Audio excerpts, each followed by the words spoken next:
ini dalam kajian. Masalahnya biasa itu banyak, tapi tidak mau menyampaikan. Alhamdulillah siang hari ini kita bisa menyelesaikan tugas-tugas yang selama 2 hari kerja. Jadi kami diberi tugas itu 4 jam kali 2 hari sebenarnya. Tugas di dalam kedinasannya 4 jam kali 2 hari. Nah, cuma kan kemarin jam berapa? Jam 2. Kalau mulainya? Jam 8. Jam 8 kan jam 2 berapa jam? Kita sekarang ini kayaknya lebih dari 8 jam lah. Sudah ada 10 jam lebih. Nah, sehingga ini sesi akhir, jadi sesi klarifikasi sebenarnya. Nah, sebelum saya menyampaikan klarifikasi, saya ingatkan yang kemarin saya sampaikan, dokumen-dokumen supaya dimasukkan dalam Google Drive yang linknya sudah dikirim, tapi sampai tadi pagi belum lengkap ini. Apa itu? Foto-foto selama 2 hari ini, 2 hari, hari pertama dan hari kedua. Ya, hanya 2 ya, makanya itu nanti dilengkapi. Itu ada 2 direktori, dari direktori yang pertama dan dari yang kedua. Kemudian foto-foto tentang sarpras yang ada. Kasih sudah ditunjukkan, tapi supaya dilengkapi tempat halaman untuk olahraga dan sebagainya. Yang ketiga, foto-foto kegiatan yang dilaksanakan dalam 3 tahun terakhir.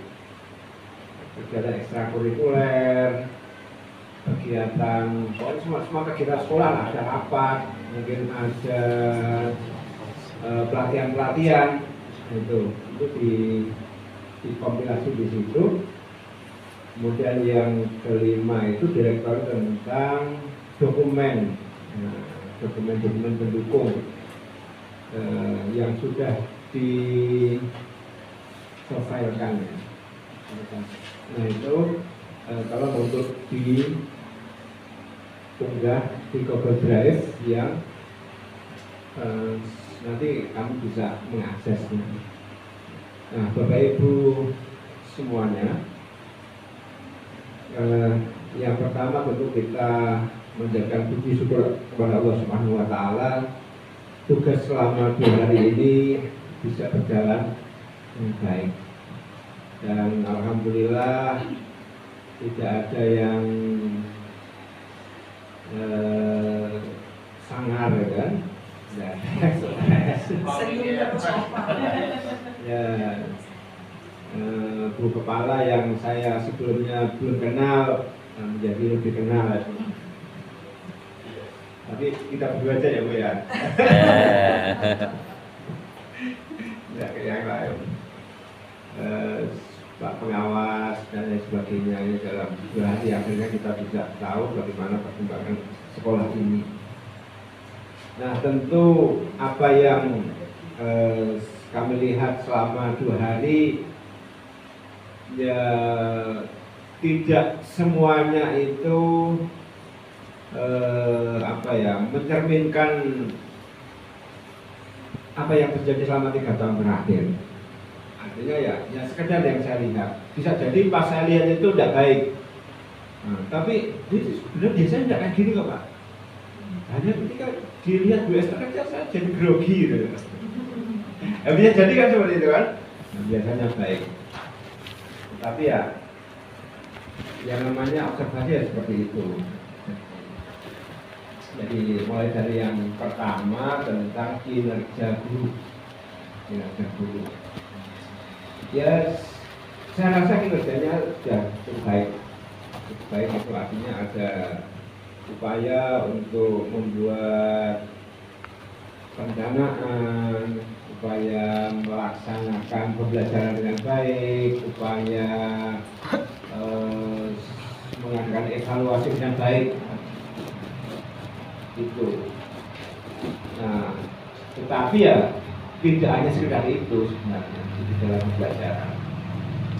Tapi ketika kami survei di kelas, itu masih terlihat begini, kelas yang disiapkan dengan yang tidak disiapkan itu beda. Memang sejak awal saya sama Bu Esther, nanti kelas yang disiapkan dilihat setengah jam aja. Nah, setelah itu nanti jalan-jalan lihat yang lain, ya kan? Karena yang lain itulah yang orisinil. Semua orisinil. Ada yang kami. Nah, itu harapan saya ya kelas yang lain seperti kelas yang disiapkan, gitu kan? Seperti kelas yang disiapkan. Jangan hanya kelas yang disiapkan saja. Nah, walaupun kelas yang sudah disiapkan itu juga masih ada beberapa yang perlu ditingkatkan. Kenapa? Pembelajaran yang baik itu kan pembelajaran yang berpusat pada anak. Itu bencana. Nah, berpusat pada anak, memberikan kesempatan kepada anak untuk berkembang, memberikan kepada anak untuk eksplorasi. Sudah tidak zamannya kita menganggap bahwa guru selalu lebih tahu dari murid. Itu sudah ada zamannya. Saya yakin anak-anak sekarang itu lebih cepat ketika browsing, ketika eksplorasi dibandingkan dengan guru-gurunya. Dibandingkan dengan guru-guru. Pengalaman saya ini 10 tahun yang lalu. 10 tahun yang lalu ya kan. Anak saya waktu itu kelas 2 SD. Itu setiap saya ada kesulitan, dia yang menyelesaikan. Tidak ada yang ngajari. Karena dia terlahir pada generasi milenial memang. Berbeda dengan bapak-bapak, ibu-ibu, ibu-ibu ya, bapak-bapak. Ini generasi kolonial. Udah dulu kan, yang generasi kolonial yang dipaksa untuk hidup di generasi milenial. Tetapi anak sejak lahir itu sudah di generasi milenial. Itu adaptasinya cepat.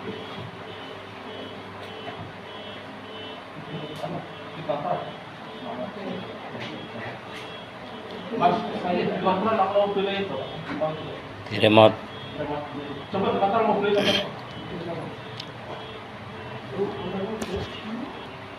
Sebelum guru menerangkan,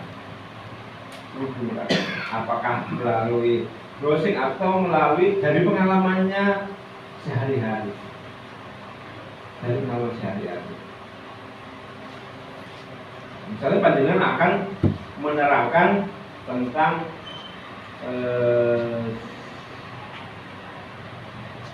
tadi yang kelas 5 yang saya lihat tadi bahasa Jawi, Bahasa Jawi. namanya apa? Tembang mau coba. Tembang. Mau coba. Tembang. Ya mungkin mereka secara spesifik itu nggak tahu tentang tembang mau coba, tapi tentang tembang itu tahu. Siapa yang tahu tembang? Siapa yang pernah tembang? Modelnya kayak gitu, dieksplorasi yang banyak. Kalau misalnya mereka ada kesempatan sebelumnya, anak-anak minggu depan kita akan berbicara tentang tembang. Silahkan kamu cari tahu tentang tembang itu apa, macam-macam tembang itu apa. Biar mereka bekerja di rumah. Jadi PR itu tidak mesti harus menjawab, tidak, tapi mencari. Nah, menurut teori itu mengatakan bahwa ketika anak itu diberi kesempatan untuk bereksplorasi, mereka akan tertantang.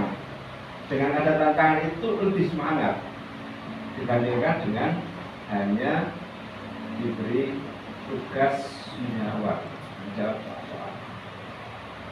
Nah, ini cara pembelajaran yang berpusat pada anak itu harus selalu diterangkan seperti itu. Nah, yang kedua, guru sendiri. Jadi memang perkembangan ilmu pengetahuan dan teknologi sekarang ini cukup pesat, ya. Sehingga kalau kita tidak mengikuti perkembangan, akan tenggelam, akan terlindas oleh perkembangan itu sendiri.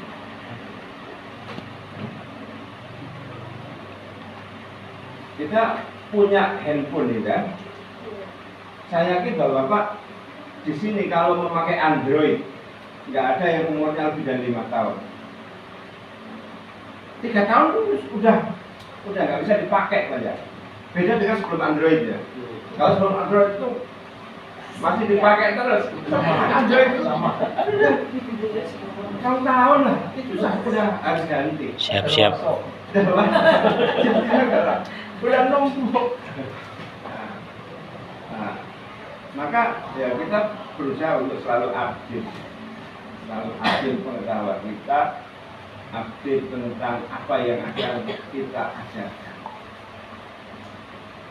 Nah, kalau kita menunggu ada pelatihan yang diundang oleh Kemenak, itu nggak mungkin akan bisa terlayani ya sampai 15 tahun. Mungkin satu putaran saja tidak mesti ketemu. Iya, tidak mungkin mesti ketemu. Saya sering ngisi pelatihan di Kanwil itu kan. Itu paling 1 tahun itu hanya 4 kali pelatihan. 4 kali pelatihan yang setiap pelatihan itu mungkin 2 kelas, 3 kelas, berarti hanya 2 kelas itu 40 orang.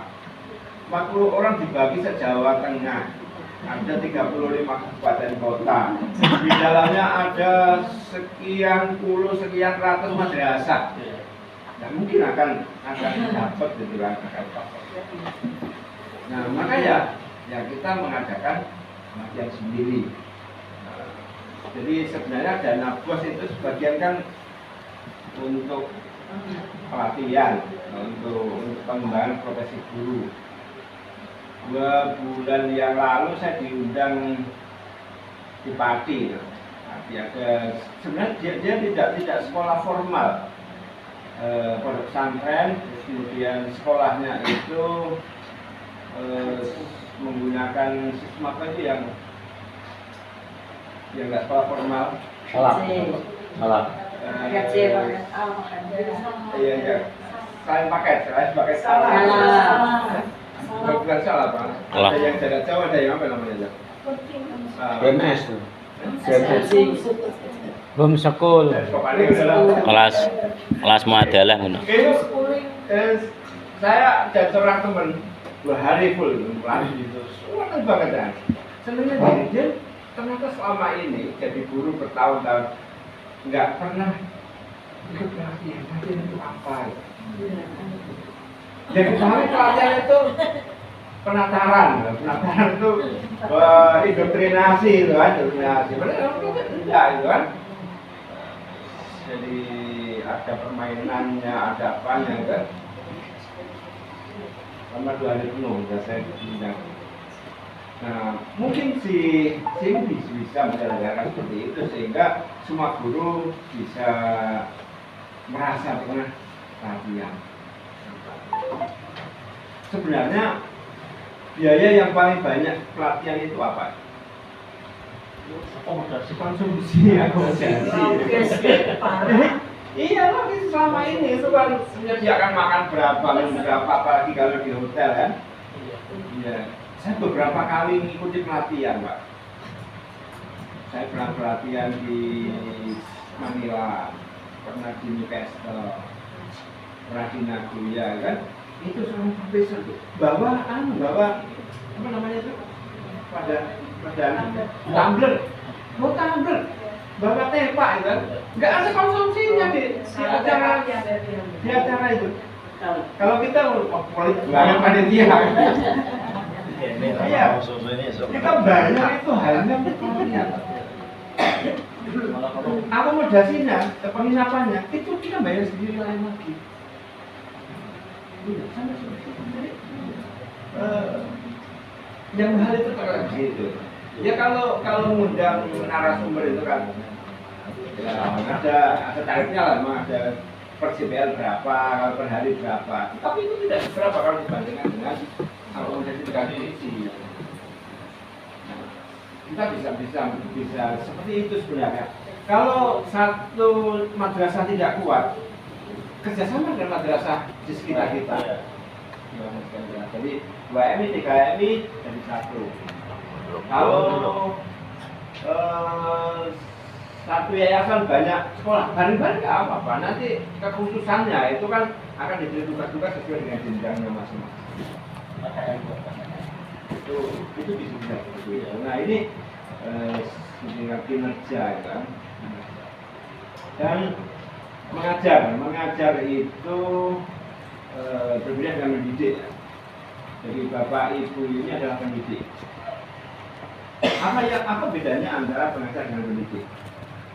Pengajar itu hanya transfer of knowledge, hanya menyampaikan pengetahuan. Nah, tetapi kalau pendidik itu selain transfer of knowledge, transfer of skill, juga transfer of value. Nah, ketika mentransformasi value, nilai, itu tidak mungkin kita akan bisa transfer of value selama kita sendiri itu tidak punya value sendiri. Kita tidak punya nilai sendiri. Kita akan ngandani kebaikan kalau kita sendiri belum punya nilai kebaikan. Tidak bisa. Orang mengatakan OOT kan? Kenapa OOT? Ngomong-ngomong tok. Iya. Jadi ngandani nak sing sregep ngaji tidak diawali dengan diri sendiri. Yang sedap sholat tidak dicontoni sholat. Mau dicontoni aja kadang-kadang masih tidak manut lah, apalagi tidak dicontoni kan? Tidak contohi. Anak-anak kalau bicara dengan orang tua yang sopan gitu misalnya. Nah kadang-kadang kita sendiri tidak nyontoni yang sopan itu seperti apa. Jadi seorang pendidik itu bisa merupakan anak itu bukan hanya sekedar memberikan pengetahuan ya kan, tetapi dengan kelemah lembutan seorang guru, dengan nilai yang dengan hati yang ikhlas ya.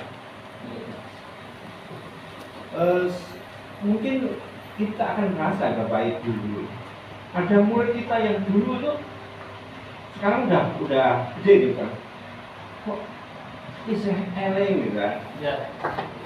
isih eling Saya. tapi orang masih lali belajar kan. Kenapa seperti itu? Karena perlakuan kita terhadap murid kita, semakin kita memperlakukan mereka dengan baik, insya Allah kita akan dikenal. Dan kalau kita memperlakukan dengan benar ikhlas itu kan, nah kita juga akan dikenal. Nah, jangan lupa bahwa Bapak Ibu mengajar itu tetap harus dilandasi dengan niat ikhlas, niat ibadah. Kenapa? Karena sesungguhnya kita tuh nggak bisa minta kayak anak, nggak bisa. Kita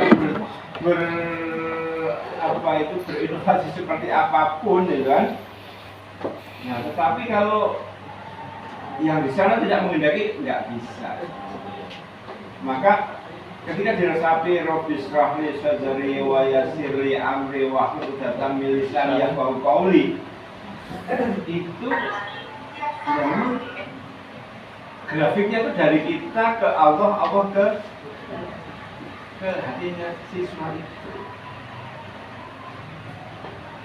Nggak bisa kita langsung Omongan kita belum bisa dipahami kalau dia tidak dibuka oleh Allah. Maka doakan anak setiap kita sholat. Jangan lupa itu Allah Ja'alna adalah auladana ya kan. Supaya apa? Supaya ya dilalai itu gini. Aku mau kata ya orang pantai tapi kok bisa dipahami kan? Itu bukan dari kita tapi min ahli ilmi. Ini guru ya, jadi guru bisa di buku dan guru. Siapa aku datang? Ya minggu turun. Terus yang kedua kemudian kepala sekolah.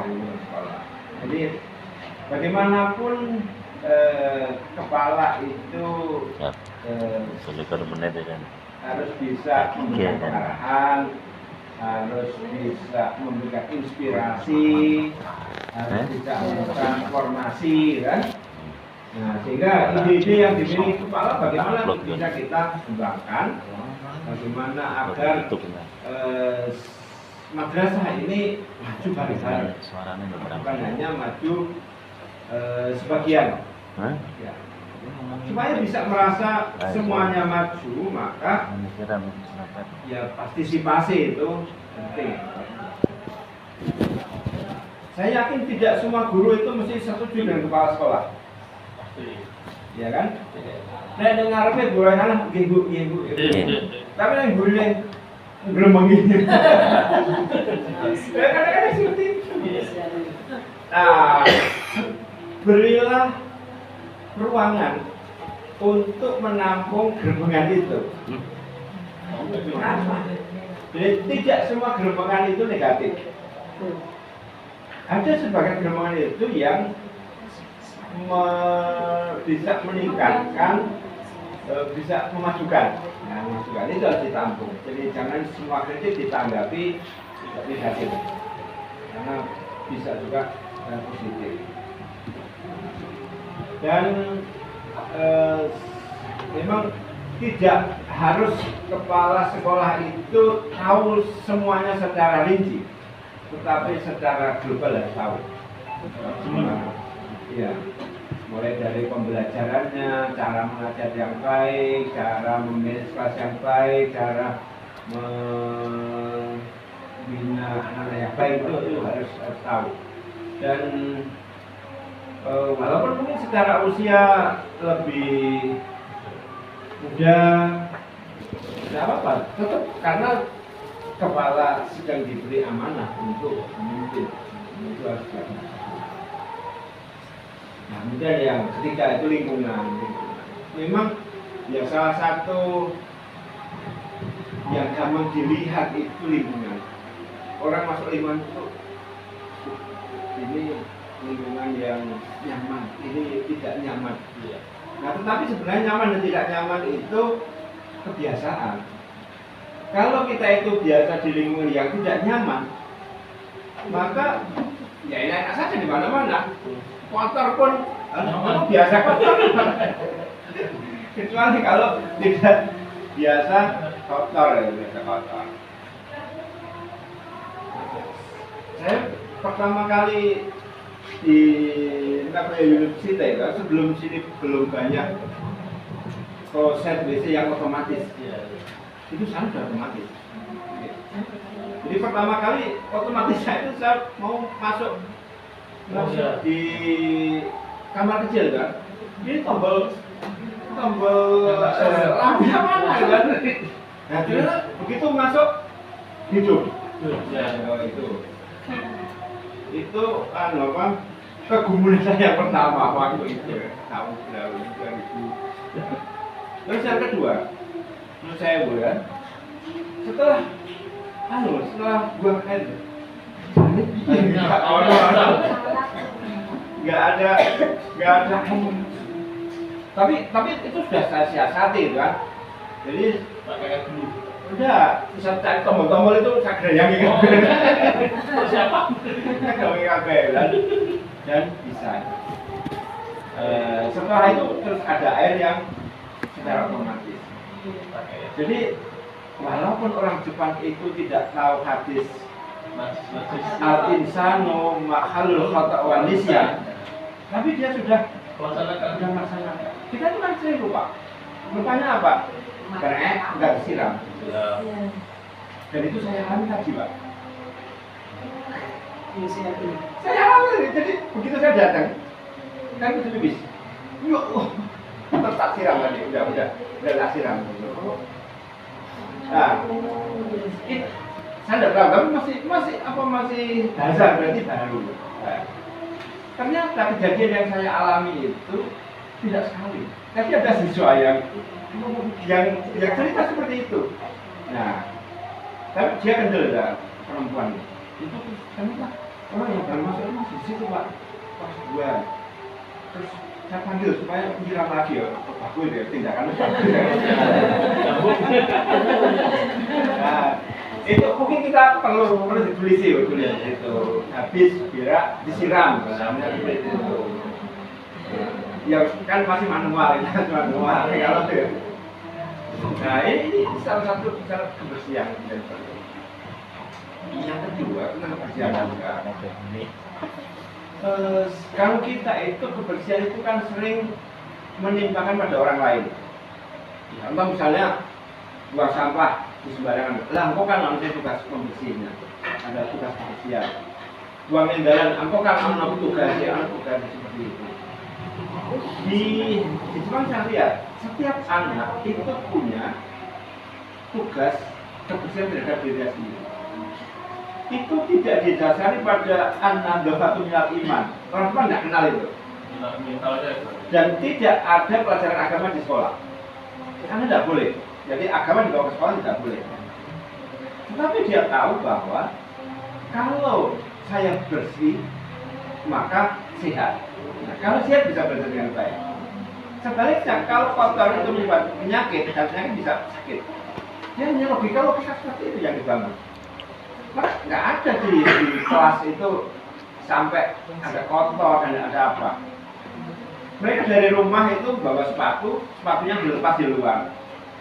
Masuk itu ada sepatu yang sudah disediakan di situ. Nanti ke kamar mandi ada sepatu lagi. Biasanya 3 yang disediakan di sana. Nah, petugas kebersihan satu kelas itu dibagi 3 ya. Satu membersihkan di sini, yang kedua membersihkan di kamar kecil, yang ketiga itu bertugas untuk menyediakan makan siang. Jadi makanannya itu ada dapur besar, terus di ujung situ, terus kemudian mereka bawa tepak ngambil sini. Apa pelajaran yang bisa saya lihat ketika makan siang?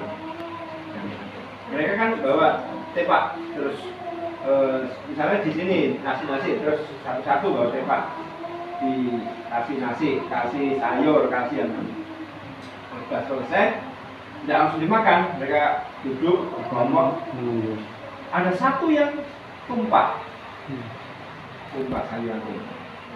Biasanya kalau di sini ya, yang terjadi seperti apa? Sorai. Bukan disorai, betul. Saya pikir juga seperti itu kan. Kenapa? Ketika begitu tumpah itu bubar itu, satu kelompok itu. Ini foto orang Indonesia. Ternyata tidak itu. Beberapa menit kemudian ada yang bawa PR, ada yang bawa apa. Dibersihkan selesai. Nggak ada komen. Nah ini kebiasaan yang tentunya harus ditangani. Yang kedua apa?